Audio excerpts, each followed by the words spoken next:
बात चलिए 32 अध्याय में परमेश्वर ने याकूब से कहा तेरा नाम अब से याकूब नहीं होगा, अब से तेरा नाम इजराइल होगा।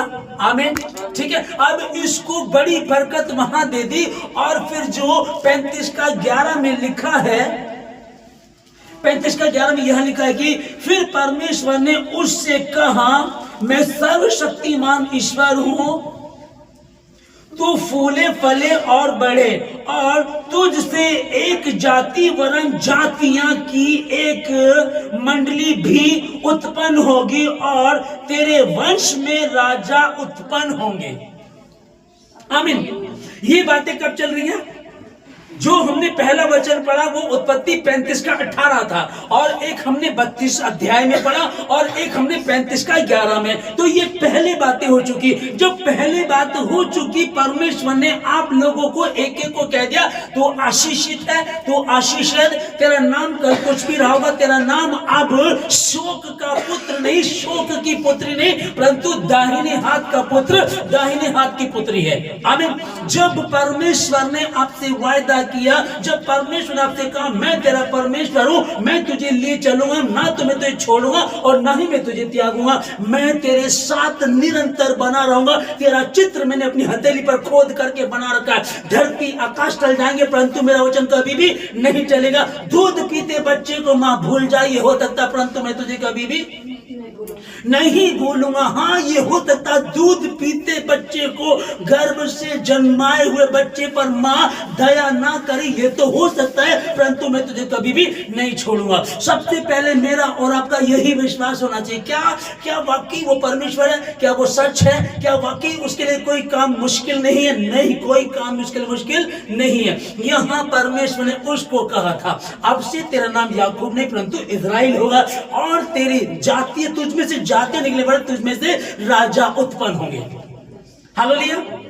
तुझमें से राजा उत्पन्न होंगे। उसके बाद उसकी पत्नी जब मर रही थी तो वो भावुकता में थी, ठीक ना, वो बड़ी दुखी थी, परेशान थी, और ये उससे बहुत प्यार करता था। लव मैरिज किया था इसने, इसके प्यार के चक्कर में कुछ भटकाव भी हुआ था इसका। ओके, अब समझिएगा। ये सोच सकता था नहीं कोई बात नहीं, जो प्रभु ने कहा कोई बात नहीं, उसने कहा था तेरा नाम याकूब नहीं इजराइल होगा, उसने कहा था तो इसमें राजा उत्पन्न हो गए, कोई बात नहीं यार, मेरी पत्नी इस टाइम जो बोल रही है, ये भावुकता में रहता तो वहीं के वहीं रह जाता, ये कभी भी बढ़ नहीं पाता।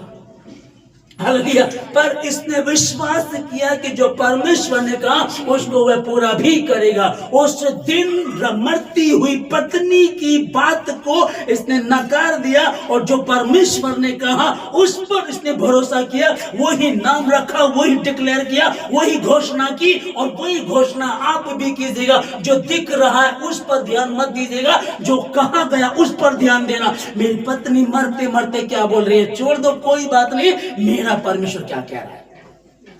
हालेलुया। मेरा परमेश्वर प्रभु मेरा यहोवा क्या कह रहा है, मैंने उस पे भरोसा करना। उसने कहा अब से तू याकूब नहीं है, अब से तू बीमार नहीं परंतु चंगा करने वाला होगा, तुझ में से राजा उत्पन्न होंगे, मैं तेरा परमेश्वर यहोवा हूं। पहला इतिहास 12 अध्याय 2 वचन में ये धनुधारी थे जो दाहिने और बाएं दोनों हाथों से गोफन के पत्थर और धनुष के तीर चला सकते थे, और ये शाऊल के भाइयों में से बिन्यामीनी थे। हालेलुया। ये दोनों हाथों से काम करते थे, दाएं हाथ से और बाएं हाथ से भी, दोनों से पत्थर फेंक सकते थे, दोनों से तीर चला सकते थे। हालेलुया।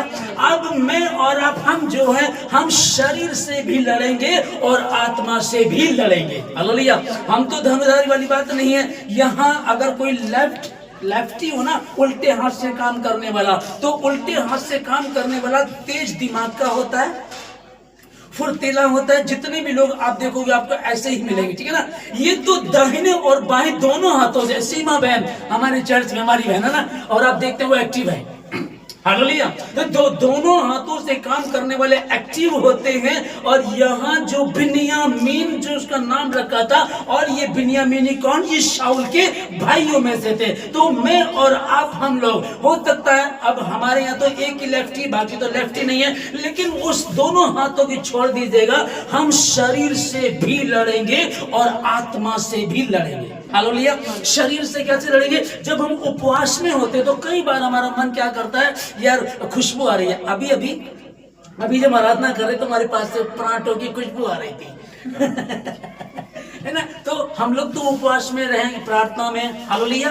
तो उसमें क्या करना, हम शरीर से भी लड़ेंगे और आत्मा से भी लड़ेंगे। इस्राएलियों को पहला राजा इस्राएलियों को देना था, एक राजा चाहिए था। अब राजा जैसा लगना चाहिए था। तब परमेश्वर यहोवा ने शमूएल से कहा, शमूएल तू जा और जा करके तुझे एक अपनी गधी को ढूंढता हुआ एक जवान मिलेगा, उसको ले, उसका अभिषेक कर दे। और उसके विषय में लिखा है कि वो इस्राएल में सबसे सुंदर, सबसे ऊंचा था, और पूरे इजराइल में से उसके सिर पर कंधे तक आते थे। इतनी हाइट उसकी थी, इतनी हाइट, सुंदरता होने के बाद भी अपने आप में वैसे ही घमंड आ जाता है। एक प्राउड होता ना, यार मेरी ऊंची, घमंड ना आए, अच्छे मन का, तो क्या करे, यार मेरी अच्छी हाइट है, मैं सुंदर हूं। और फिर इजराइल का याजक इसके पास पहुंचता है और कहता है कि तेरा अभिषेक करना है। ये अब अपनी कहानी बता रहा है।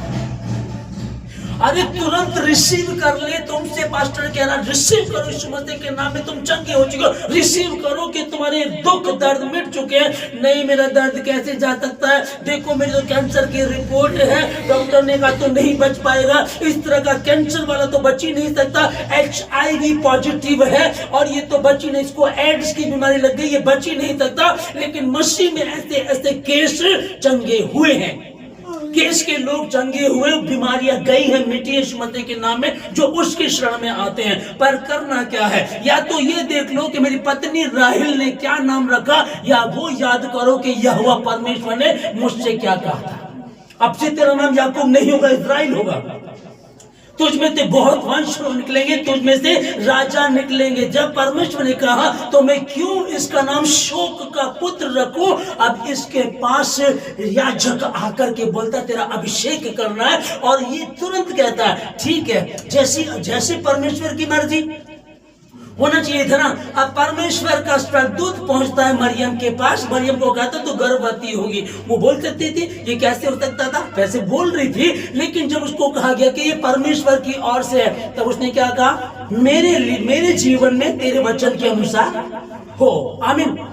तो इस चीज को यहाँ कई बार क्या होता है, जो आपको दिख रहा है, आप परेशान हैं, आपका कारोबार ठीक नहीं चल रहा है, आपकी नौकरी नहीं लग रही है, आप बार बार स्ट्रगल कर रहे हैं, बार बार दिक्कतों में हैं, बार बार बीमार हो रहे हैं, बार बार परेशान हो रहे हैं, वो चीज, वो नेगेटिव बातें आप पर इतना असर कर जाती है कि जब आपको पॉजिटिव दिखाया जाता है तो भी आपकी समझ में नहीं आता है। और यहाँ शाऊल वही बात कर रहा है, हालेलुया।